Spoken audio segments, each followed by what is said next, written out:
ఈరోజు mutton curry మా husband చేస్తుండు. ఆయన స్టైల్లో మటన్ కర్రీ ఎట్లనో చూద్దాం.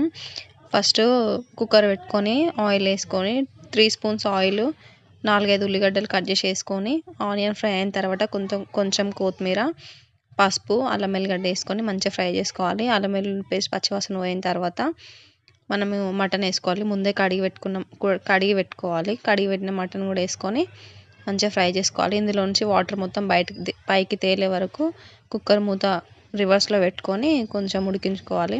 ఇట్లా వాటర్ పైకి వచ్చిన తర్వాత 4 స్పూన్స్ కారం, 2 స్పూన్స్ సాల్ట్, 2 స్పూన్స్ ధనియాల పొడి వేసుకోవాలి. కారం మీ టేస్ట్కి తగ్గట్టు వేసుకోండి. ఇక్కడ నేను కేజీ మటన్కి 4 స్పూన్స్ వేసిన. ఆయిల్ పైకి తేలిన తర్వాత ఒక ఫుల్ గ్లాస్ వాటర్ పోసుకొని 4-5 విజిల్స్ పెట్టుకోవాలి. మటన్ ఉడికిందో లేదో ఒకసారి చెక్ చేసుకోవాలి. ఉడికిన తర్వాత లెమన్ జ్యూస్ పోసుకోవాలి. 2 నిమ్మకాయల నుండి తీసిన జ్యూస్ ఇది. లెమన్ జ్యూస్ వేసుకొని కొత్తిమీర